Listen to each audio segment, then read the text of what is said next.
코로나19 소식입니다. 서울에서는 이틀째 환자가 나오지 않았습니다. 전국으로 놓고 봐도 새로 나온 환자 수가 6명으로 줄었습니다. 숨진 사람도 39일 만에 처음으로 1명도 없는 걸로 집계됐습니다. 이런 흐름을 지켜내려면 우선 다음 달 5일 어린이날까지 이어지는 사회적 거리 두기를 잘 지켜야 하고 또 그 이후에 계속될 새로운 일상도 잘 받아들이고 따라줘야 합니다. 오늘 정부가 앞으로 생활 속 방역을 어떻게 해야 하는지 사무실부터 대중교통, 음식점, 카페까지 31개 분야로 나눠서 그 세부 지침을 공개했는데요. 먼저 배양진 기자가 전해드립니다. 생활 속 거리두기, 구체적으로는 어떻게 하는 걸까요? 지금부터 직접 보여드리겠습니다. 대중교통을 탈 때는 지금껏 그랬던 것처럼 이 마스크가 필수입니다. 마스크를 써달라는 관리자의 요청을 듣지 않으면 탑승을 못할 수도 있습니다. 예, 다들 잘 들리시나요? 네, 이렇게 회의를 할 때는 되도록 영상으로 하는 게 좋습니다. 부득이 대면 회의를 해야 하면 환기가 잘 되는 곳에서 최소 1m의 거리를 두고야 합니다. 이렇게 운동을 다 마친 뒤에는 자기가 사용한 운동기구를 이 소독제로 깨끗이 한번 닦아줘야 합니다. 그리고 혹시라도 개인 교습을 받게 되면 신체 접촉을 최대한 피해야 합니다. 식당이나 카페에선 2m씩 간격을 두고 앉아야 합니다. 함께 앉을 때도 마주보지 말고 엇갈려서 혹은 한 줄로 앉아야 합니다. 화장품, 건봉품을 시험할 때는 얼굴이나 입술에 직접 써선 안 됩니다. 대신 손등에 사용한 뒤 손을 소독해야 합니다. 아프면 집에서 쉬고 사람을 만날 땐 2m 거리를 두고 자주 환기를 하고 손을 씻는 건 어느 상황에서든 지켜야 할 기본입니다. 물리적 거리는 넓히더라도 다른 방법으로 소통하며 마음의 거리는 좁히는 게 좋습니다. JTBC 배양진입니다.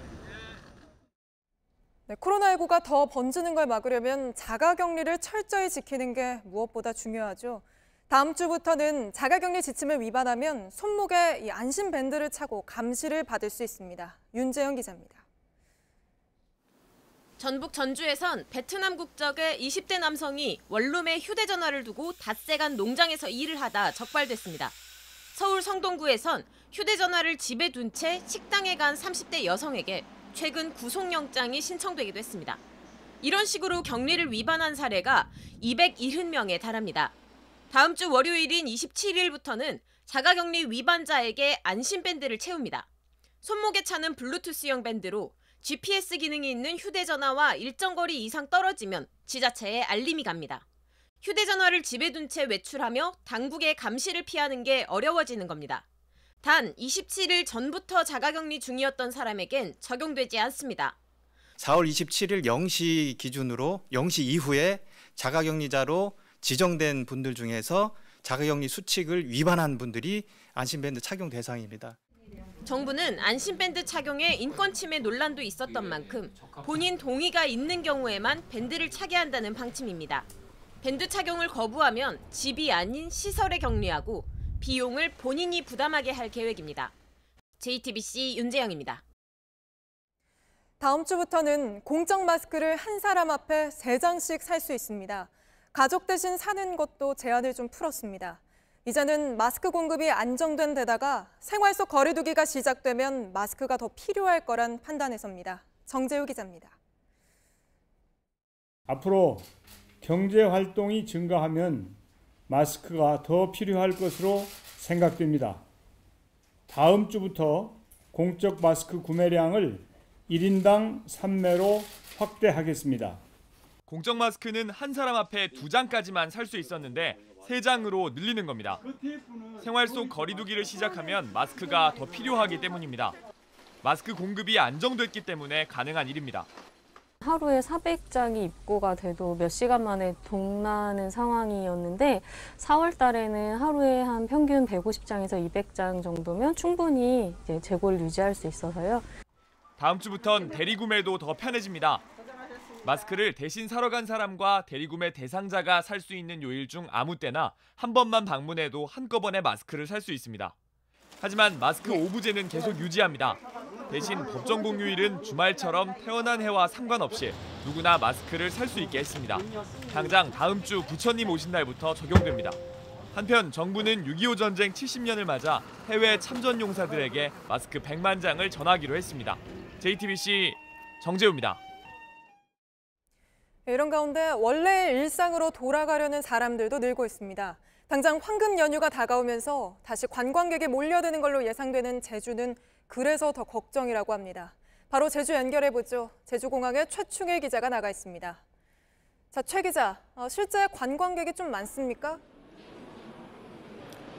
네, 제주공항 입국장입니다. 제 뒤로 보시는 것처럼 꽤 많은 관광객들이 제주로 들어오고 있습니다. 대부분의 관광객들은 이번 주말을 제주에서 보내려고 하고 있습니다.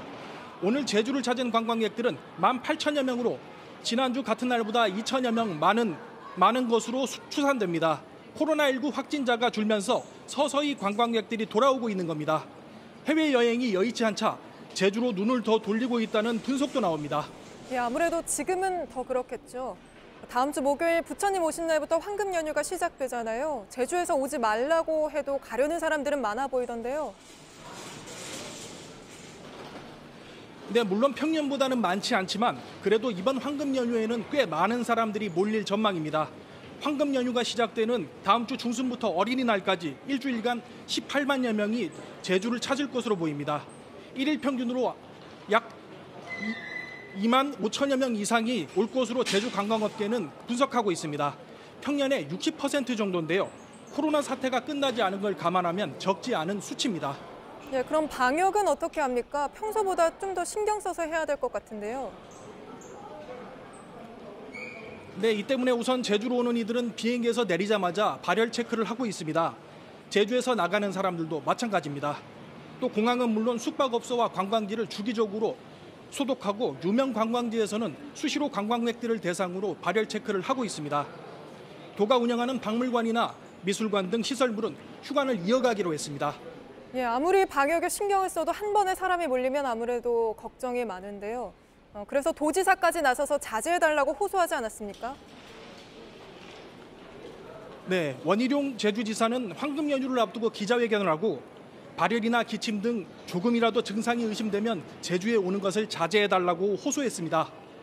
모든 분은 국경을 넘는다는 생각으로 조금 불편하더라도 강화된 방역 절차에 적극적으로 협조해달라고 당부한 겁니다. 코로나19 발열이나 기침 등 관련 증상이 있으면 즉시 신고해달라고 당부했으며 이를 숨기면 민형사상 책임을 묻겠다고 밝혔습니다. 네, 잘 들었습니다. 지금까지 제주공항에서 최충일 기자였습니다.